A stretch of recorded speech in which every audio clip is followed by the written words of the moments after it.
Welcome to a Joycast from Joy 94.9. Visit joy.org.au to find out more about our Joycasts. She captured the hearts of the nation, not only with her amazing voice, but also her personal growth during this year's X Factor. Under the guidance of her mentor, Dannii Minogue, she took out the top prize for the very first time in the Joy Studios. A massive joy. Welcome to Dami Im. Hello, guys. How you going? Good. Now, firstly, congratulations on winning X Factor. Thank you It's been a bit of a whirlwind, but just fill us in what happened since the show wrapped. Well, after this show, I had to go and record my album, which is coming out today. It is. Very exciting. And I was shooting my music video for Alive, which was really good. That was in Sydney. And it's the first music video I've ever shot in my life. So you performed on Dancing with the Stars this week as well. Yeah. Looking amazing. Oh, thank you. In that lovely frock. Did you like it? I loved that frock. Oh. Now, you were born in South Korea and you moved to Australia when you were 9 years old. Yeah, that's right. What was it like moving to Australia, and how did you cope moving here?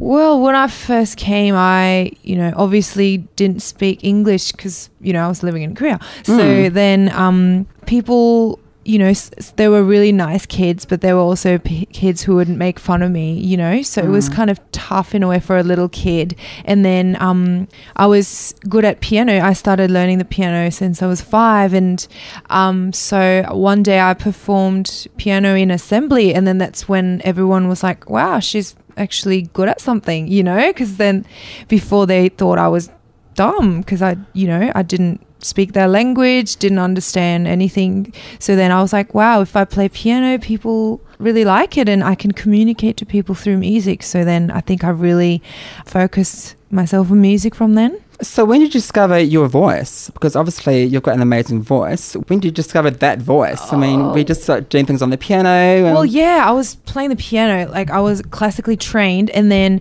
during high school, I was like, I got into K-pop, Korean music.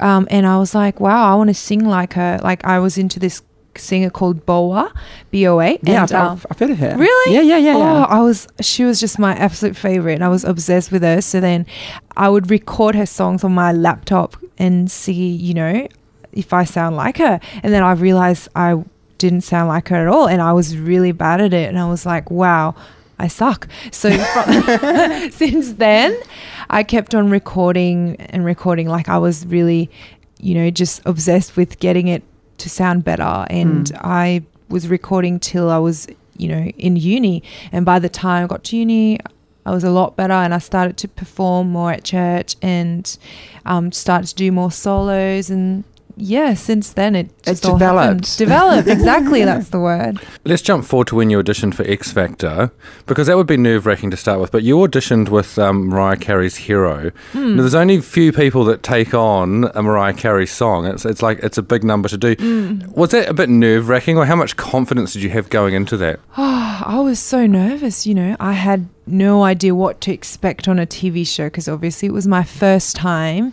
and singing in front of those celebrities, Dannii and, Red Foo and everyone, Ronan, it was just like so nerve-wracking. But like, I even didn't take any friends or family with me except Noah, because I thought, it might not go so well. So then, I just took my husband with me, but then it went so well. Everyone, stood up, and the judges gave me such lovely comments. So I'm just You went into boot camp and you sang Jolene by Dolly Parton. You forgot the words, but they didn't take you into the show.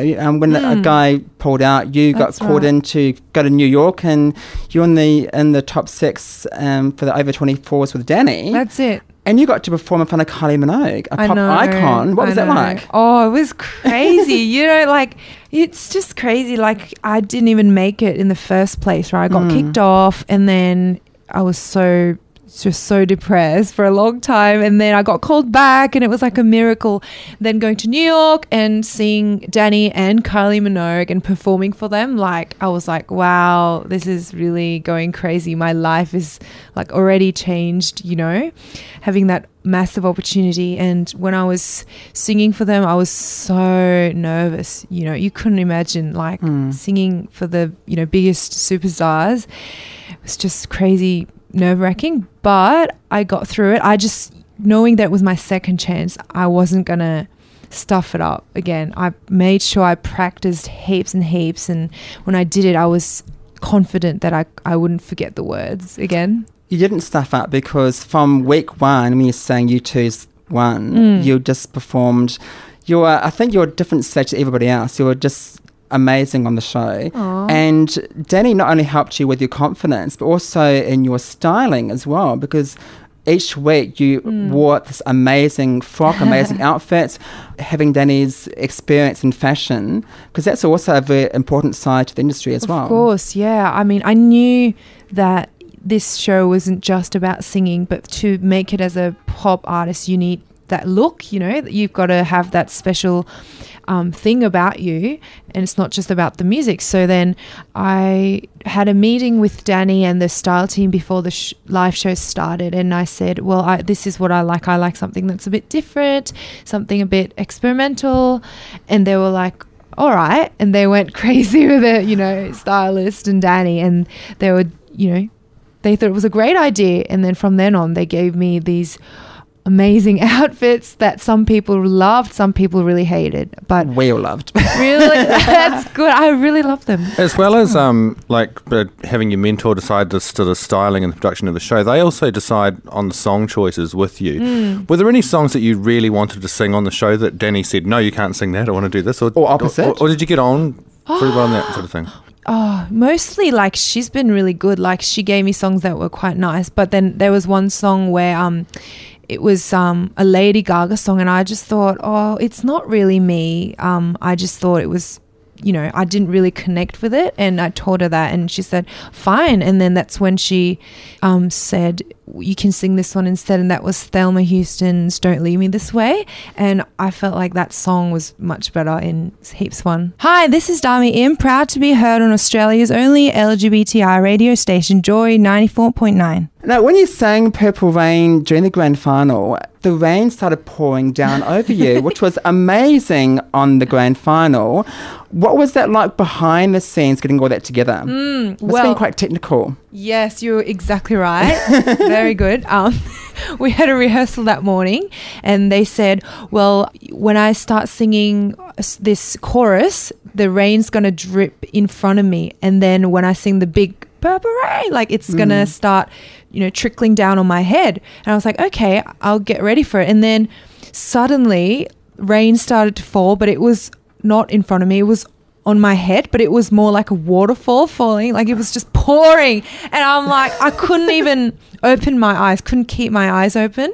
I was like, I started like almost drowning. I thought it was meant to be like that. So I sang all the way to the end. And then at the end, the director's like, oh, sorry, that wasn't meant to happen. I was like, no, you're telling me. Are you kidding? I nearly drowned. But it was really funny. I have a little video of it, and I'm like wiping my eyes and like trying to keep singing, but I'm like drowning, and at the end I'm almost crying because it was too cold. Now, I met Dannii a few times over the years, and she's a gay icon. We honour that. She was also a fashion icon. Now, with those outfits, Dami, you do realise you're going to be playing in gay clubs all over the country now. Oh, really? Well, no, she's just really good at styling, isn't she? Like, she's fantastic. She's got such a good sense of style and the movements and everything. So like, I feel so lucky that I had Dannii as my mentor, because I could sing, but I didn't know how to style myself or, you know, how to move on stage. So it was just amazing that she was there to help me, and I think she was spot on, right? I think we can see you on the Mardi Gras stage in full outfit and really? rain. Yes, definitely next year. With the rain. Mardi Gras, if you're listening. Now, you had a lot of support from all around Australia every week. I mean, I think it was clear from week one that you were going to take out the competition. I don't think there was any competition. But the person probably that supported you most was your lovely husband. How did he go sharing the love with you and the rest of the nation when the whole nation wants you? Previously, only he had you, and suddenly the whole nation's got you. Well, he's been so good. Like, he still has his job, but he's been coming to, you know, the recording studio or, you know, everything else on the weekend. weekends, and then he returns on Monday to work. So he's been trying his best to just stay with me and call, make phone calls whenever we can. So he's just so supportive that we won't have any trouble keeping in touch and keeping close, You made a comment earlier that when you were in school, you played the piano because it was the only way people were going to like you. When you took out the X Factor competition, that you suddenly became a sort of a pop star overnight, and suddenly you're being scrutinised by the media and all sorts of things, and you get a lot of praise, and obviously a lot of the nation was behind you. But there are also a few racist comments that came out that were in the press saying it's a Australian competition, why has a foreigner won it, which were horrible and hurtful. But I guess that's, with all the good that comes out of a thing like this, now you're a pop star, you're going to have to take negative people as well. Is that something that you think is going to affect you? Or at first it was quite difficult, I have to admit. Like when I read really nasty comments, racist comments, well, I was a bit hurt. Yeah, didn't know what to do. But then, now like I'm so used to it, and when I see it, I'm just like, oh, it's not everyone's comments. Like that person doesn't represent Australia. Most people in Australia are really open, and they accept that it's a multicultural country. And like I've been living here since I was 9, have my citizenship, and this is my home. So I love Australia, so I focus on the positive messages. Exactly, yeah, you're right. Absolutely. Just focus, yeah. Talking of love, Dami, there's been plenty of love for your single Alive. It's gone number 1. It's gone gold as well. Written and produced by the guys from DNA in Sydney. You recorded the album. You had to record 10 tracks very quickly. Did you have much say in the vocal arrangements and how it was going to sound, or wasn't much time for that? I bet you were able to bang them out all in one take. I bet you just went and did it in half an hour. Well, we had a really good team around us, always creating those amazing tracks and arrangements. So had Dorian help me. He's the one who made all the tracks and arrangement. He's amazing. And yeah, I just had to focus on the singing part and also do some BVs. But yeah, they were pretty much kind of similar to what I did on the show. So I already knew them. I just had to extend them and sing the verses that I didn't sing, just make them longer into full versions. Now, you said that you recorded the video or filmed the video clip for Alive. What can we expect? Or is it a big secret? No, you will see. So it's I don't know. I haven't actually seen the last final version of it. Give us a hint on what you're wearing. What colour are you? I'm in many different colours because they're showing, many sides of Dami. Like its theme is the transformation. So from the beginning, I'm wearing simple clothes, and then it gets more and more complex. You're just a big rainbow by the end of it, aren't you? Yeah. At the end of it gets big. Yeah, with big wings and, so. It's nearly Christmas, and obviously you're going to be performing in various Christmas concerts in the country. What's your favourite Christmas song? My favourite Christmas song? Well, I love all the carols. Like, they're just, like, when you listen to Christmas songs, you just feel emotional, right? And you feel your family, and it's beautiful. But I like I'm Dreaming of a White Christmas. Mariah Carey's Christmas song. Which one? All I want for Christmas. Yeah. Leo has to put in as many Mariah Carey references as he possibly can. You love Mariah, don't you? Yeah. Let's go on to the album, because that is out today. Now, it's going to have obviously a live on it and 10 tracks from the show. Next year, you're going to be having a busy year because you're going to be recording your own material. Have you got some songs written, and what album would you like to make?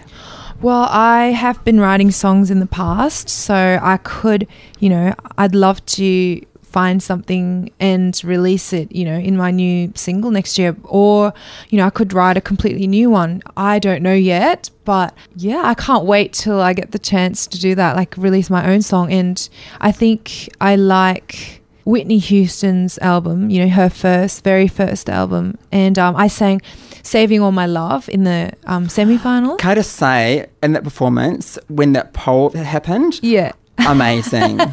Your husband must have been like, oh, you look stunning. That white frock was absolutely stunning. Oh, thank you. Yeah. That's so lovely.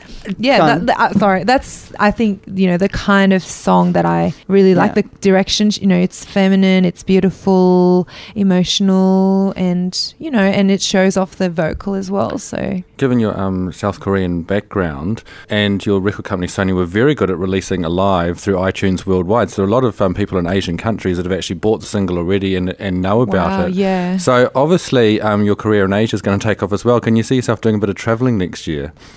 Yeah, why not? I mean, I will be based in Australia, but if I get the chance to go overseas, I don't see why I shouldn't. I think your success is going to go well beyond Australia somehow. Oh, thank you. The winner's album from Dami Im is online and in stores today. Make sure you pick up a copy. Dami, thank you so much for joining us this morning on this Friday morning show on Australia's only gay lesbian radio station.